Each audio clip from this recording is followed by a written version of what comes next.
For the second successive day, Prime Minister Raila Odinga pitched tent in Tharaka Nithi County, addressing rallies in Chuka and Chogoria. And with about 4 months before President Kibaki retires,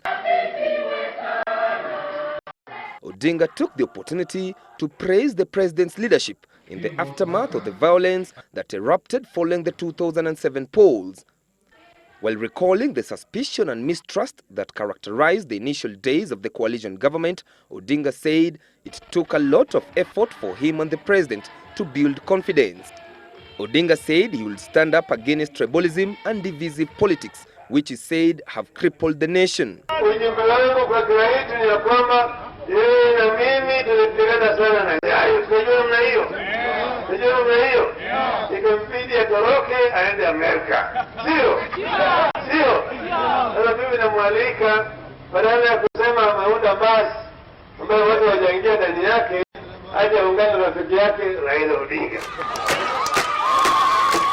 Meanwhile, Vice President Kalonzo Musyoka has declared that if elected, his presidency will be about uniting the country and empowering all regions. Musyoka, who took his campaigns to Wajir town, where he also attended a ceremony to launch nominated MP Mohamed Afei's bid to be the senator of Wajir County, said economic progress will not be attained if Kenyans do not unite and work together as one nation. The Wiper Democratic Party presidential aspirant said all regions and communities will be equally represented in his government irrespective of their size. Sasa uongozi wa haki ni lazima udumishwe.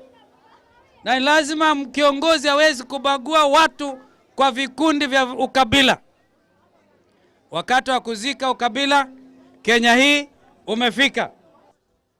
Mimi sitaki kucheza karate na maisha ya watu wa Kenya, hasa na maisha ya watu wa Wajir County.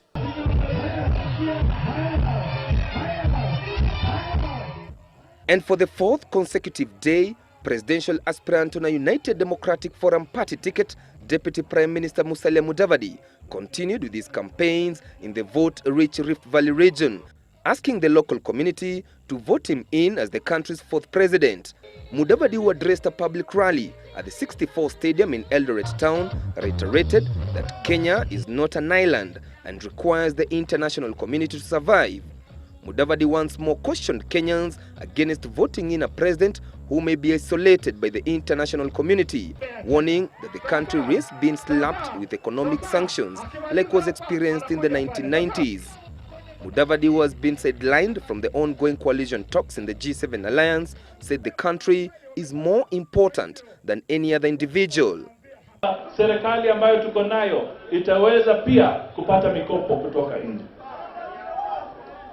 Ni lazima tufahamu kwamba serikali ambayo itakuweko ni lazima iwe na uwezo ya kuwa na usimamizi kwa mambo ya kiuchumi, ili mfanyabiashara mkubwa akitaka kujenga factory hapa pia anaweza kopa pesa kutoka nje. Hata Mheshimiwa Musalia Mudavadi akakufuata wewe Ruto, akawachana na mambo ya vitandawili.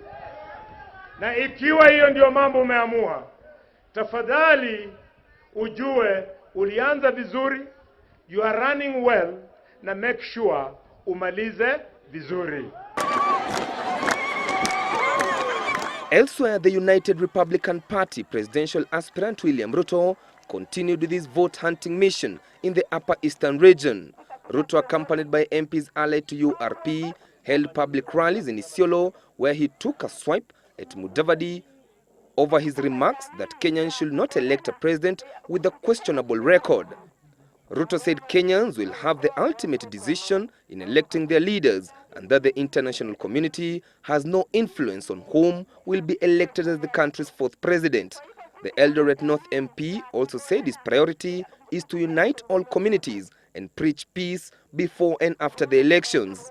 Tunawaambia wale ambao tunashindana na wao, kila mtu ajitetee kwa wananchi. Mwananchi ndiye atakayeamua ni kiongozi gani ako na record ya utendakazi, sio ya kwamba watafute vizingizio kwamba fulani ako na maneno fulani ndio wapate njia ya mkato eti wachaguliwe. Unajua kuna wengine walikuwa wanafikiri watafaidika na shida ya watu wengine. walikuwa wanafikiri watakuwa president kutokana na shida ya mtu moja ama watu wawili. Ni kama ule fisi anakufuata, anafikiri hiyo mkono yako inaanguka. Meanwhile, Justice Minister Eugene Wamalwa has downplayed the brewing storm over the acquisition of ballot papers for the general election slated for the 4th of March next year. Speaking in Kakamega after attending a Sunday service at St. Joseph's Cathedral, Wamalwa said the law allows single sourcing as long as the Procurement Act is followed by the procuring entity. We know that there have been concerns about whether these ballot papers have been procured already or they are being procured properly. But we believe the law is clear, and we expect the IEBC to follow the laid down procedures in procuring these materials. Presidential aspirant on a NAC party ticket, Charity Ngilu, continued with their campaigns in the coast, addressing rallies in Mombasa and Kilifi counties. Ngilu, who is already in talks with members of the G7 alliance for a possible pre-election agreement, cautioned politicians against politicizing the ICC issue. The water minister said the issue was already causing political tensions, hence the need for politicians to concentrate on uniting all Kenyans, regardless of their ethnic background. This issue of the Hague is dividing the country right in the middle, making communities very angry. People want to wish it away. I don't want to wish it away. I want to say this is an issue, and I will not run away from those people who we were working with that time. I know, everybody knows that I was part and parcel of ODM.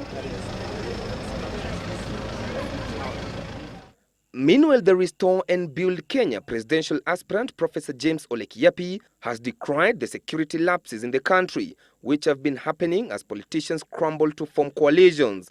While citing yesterday's incident in Samburu, where at least 28 police officers were killed by bandits, Kiyapi called on the government to beef up security in the region. He was speaking at Jerusalem Church in Kitengela. Our national newspapers are only talking about an alliance of going to heaven or going to hell. Na kuna shida ndani ya nchi. Lakini ile wanazungumzia tu fulani anashikana na fulani, alafu kesho kutwa wanafunja hiyo, wanasema leo ni fulani wako na fulani. Ni nini wanataka hawa wale wanaungana kila wakati?